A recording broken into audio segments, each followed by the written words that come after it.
ವೀಕ್ಷಕರೇ ನಮಸ್ಕಾರ. ನೀವು ನೋಡ್ತಿದ್ದೀರಾ ಗ್ಲೋರಿ ಟಿವಿ. ನಾನು ಆರತಿ ಬೆಳವೆ. ವೀಕ್ಷಕರೇ, ಬಿಗ್ ಬಾಸ್ ಮನೆಯಿಂದ ಈ ವಾರ ಅಚ್ಚರಿ ಎಲಿಮಿನೇಷನ್ ನಡೆದಿದ್ದು, ಉತ್ತರ ಕರ್ನಾಟಕದ ಪ್ರತಿಭೆ ಮಾಳು ನಿಪ್ನಾಳ್ ಎಲಿಮಿನೇಟ್ ಆಗಿ ಬಿಗ್ ಬಾಸ್ನಿಂದ ಹೊರಬಂದಿದ್ದಾರೆ.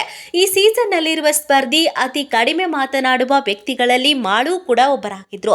ಸ್ಪೆಷಲ್ ಹೇರ್ ಸ್ಟೈಲ್ ಮಾಡಿಕೊಂಡು ಇತ್ತೀಚೆಗೆ ಫ್ಯಾಮಿಲಿ ರೌಂಡ್ನಲ್ಲಿ ತಮ್ಮ ಕುಟುಂಬದೊಂದಿಗೆ ನಕ್ಕು ನಲಿದಿದ್ರು. ಇದಾದ ಕೆಲವೇ ದಿನಗಳಲ್ಲಿ ಮಾಳು ಔಟ್ ಆಗಿದ್ದಾರೆ. ಆದರೆ ತಮ್ಮ ಎಲಿಮಿನೇಷನ್ ಬಗ್ಗೆ ಮಾಳು ಆಕ್ಷೇಪವನ್ನ ವ್ಯಕ್ತಪಡಿಸಿದ್ದು, ನಾನು ಹೊರಬಂದಿರುವುದಕ್ಕೆ ಇಡೀ ಉತ್ತರ ಕರ್ನಾಟಕವೇ ಕಣ್ಣೀರಿಡ್ತಾ ಇದೆ. ಗಿಲ್ಲಿಯಲ್ಲ, ಬೇರೆ ಯಾರೇ ಬಿಗ್ ಬಾಸ್ ಗೆದ್ದರೂ ನನಗೆ ಒಪ್ಪಿಗೆ ಇಲ್ಲ ಎಂದು ಕಿಡಿಕಾರಿದ್ದಾರೆ. ಬಿಗ್ ಬಾಸ್ನಿಂದ ಹೊರಬಂದು ವಿವಿಧ ವಾಹಿನಿಗಳಿಗೆ ಸಂದರ್ಶನ ನೀಡಿರುವ ಮಾಳು ನಿಪ್ನಾಳ್ ತಮ್ಮ ಎಲಿಮಿನೇಷನ್ ಬಗ್ಗೆ ಅಸಮಾಧಾನ ವ್ಯಕ್ತಪಡಿಸಿದ್ದಾರೆ. ನಾನು ಬಿಗ್ ಬಾಸ್ ಫಿನಾಲೆ ಮಾತ್ರವಲ್ಲ, ನಾನೇ ಗೆಲ್ತೀನಿ ಎನ್ನುವ ಭರವಸೆ ನನಗಿತ್ತು ಎಂದಿದ್ದಾರೆ. ನನಗೆ ತಾಳ್ಮೆ, ಆಡುವ ಛಲ ಎರಡೂ ಇತ್ತು. ದೇವರ ಆಶೀರ್ವಾದ, ಜನರ ಬೆಂಬಲ ಎಲ್ಲವೂ ಇತ್ತು. ನಾನು ಮೊದಲಿಗೆ 2 ವಾರವಷ್ಟೇ ಇರಬಹುದು ಎಂದು ಭಾವಿಸಿದ್ದೆ. ಆದರೆ ಬರೋಬ್ಬರಿ 13 ವಾರಗಳ ಕಾಲ ಕರ್ನಾಟಕದ ಜನತೆ ನನ್ನನ್ನು ಬಿಗ್ ಬಾಸ್ ಮನೆಯಲ್ಲಿ ಉಳಿಸಿದ್ರು.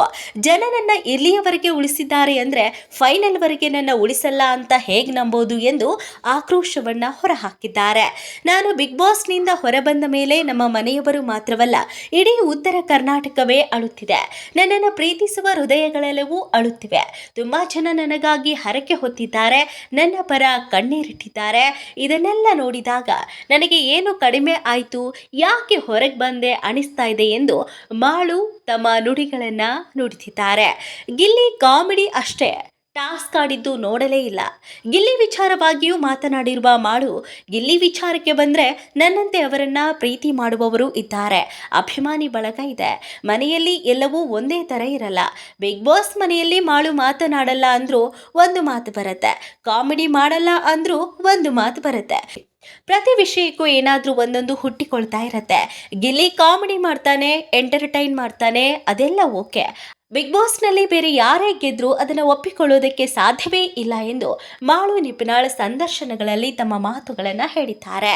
ಹೊರಗೆ ಜನ ನನಗೆ ಸ್ಪಂದಿಸುವ ರೀತಿ ನೋಡಿದರೆ ನಾನು ಇನ್ನೂ ಬಿಗ್ ಬಾಸ್ನಲ್ಲಿ ಇರಬೇಕಿತ್ತು ಅಷ್ಟೇ. ನಾನು ಮಾಡಿದ್ದು ಸರಿನೋ ತಪ್ಪೋ ಏನೇ ಇರಬಹುದು. ಜನರು ನನಗಾಗಿ ಗೋಳಾಡುವುದನ್ನು ನೋಡಿದಾಗ ಒಳಗಿರುವವರು ಗೆಲ್ಲುವುದನ್ನು ನಾನು ಅಷ್ಟು ಸುಲಭವಾಗಿ ಒಪ್ಪೋದಕ್ಕೆ ಸಾಧ್ಯವೇ ಇಲ್ಲ. ಅಲ್ಲಿರುವ ಎಲ್ಲರೊಂದಿಗೂ ಫೈಟ್ ಮಾಡ್ತೀನಿ, ಆಟ ಆಡ್ತೀನಿ, ಗೆಲ್ತೀನಿ ಅನ್ನೋ ಹಠ, ಛಲ ಎಲ್ಲವೂ ನನ್ನಲ್ಲಿತ್ತು. ಹೀಗಾಗಿ ಅವರು ಯಾರೇ ಬಿಗ್ ಬಾಸ್ ಗೆದ್ರೂ ನನಗೆ ಒಪ್ಪಿಗೆ ಇಲ್ಲ ಎಂದು ಮಾಳು ಅಸಮಾಧಾನವನ್ನು ವ್ಯಕ್ತಪಡಿಸಿದ್ದಾರೆ. ಮತ್ತಷ್ಟು ಸುದ್ದಿಗಳಿಗಾಗಿ ನೋಡ್ತಾ ಇರಿ ಗ್ಲೋರಿ ಟಿವಿ. ಲೈಕ್ ಮಾಡಿ, ಶೇರ್ ಮಾಡಿ, ಸಬ್ಸ್ಕ್ರೈಬ್ ಮಾಡಿ. ಇದು ನಿಮ್ಮ ಶಕ್ತಿ.